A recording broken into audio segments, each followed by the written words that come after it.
Welcome back to AntFarm. Last video we showed you how to install it. Now we're gonna showcase the panel that comes with AntFarm. So at the top you have a menu bar with some entries. You see datasets, categories in property type.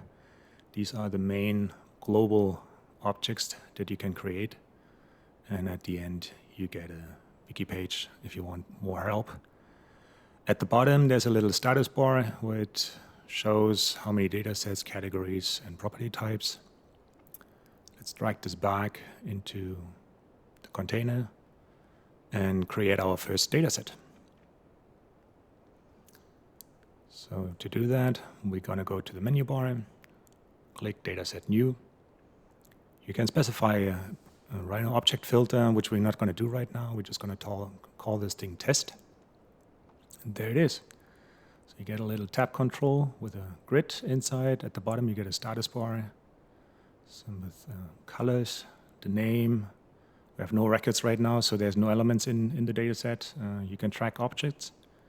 You can assign filters and attach to a layer from Rhino. So this is something we're going to showcase in a different video. And the status bar at the bottom, one dataset right now in AntFarm.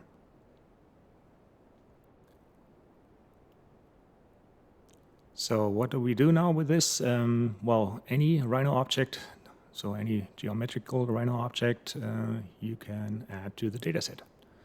Let's do this for a box. So we create a box. We go to datasets up there, Rhino objects, add to. And well, you get a Rhino command. You can specify the dataset. In this case, we only have one dataset test. And you commit. So you just space or enter.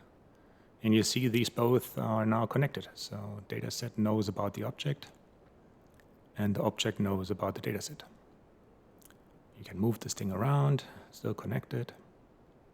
You see it gets highlighted, selected. And yeah, so now what you're going to do with this, well, we want to attach data to it. And this is something we need to add attributes to the dataset. So back to the menu bar at the top, we go dataset, attribute, and add attribute to the dataset. Same thing, Rhino command. This time we're going to include a attribute of type string. We call this comment. And you get an input field where you can type whatever you want. So text, string. In this case, we're just going to write in my first box in AntFarm. And this data that we just typed in gets stored on the object. So that means the data set and the objects both have these attributes now added. There are several types of attributes in AntFarm. So you have string, integer, double, boolean, float, datetime, object properties. This is the one we're going to select now. So we're going to add one. There are 6 types. And we pick volume. We can include more, but right now there's 6. And what you see, it evaluates the volume of the box. And the object stays connected. So that means if you move that thing around or you size the box, right, once you're done, it evaluates the volume of the box. So it displays the current value of that property.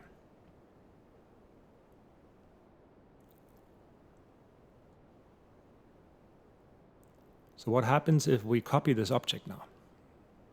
So we just take that original box that has 2 attributes now, or 2 type of data on it. Copy it over. Once you copy this over, you're going to get a copy inside the dataset. So now we have 2 objects. Both are linked with the GeoID that Rhino is using for each object. And both have the volume attribute, and of course the same text right now, right? Because we're just copying this text over. So, but if you change the volume, you see this is changing the value up there. Let's do this a little bit more so we can actually see the difference. You see, still connected. Both have a volume assigned to it. Both have a string attribute text on it, which you can change, of course. And you see down there, now this dataset test has 2 records.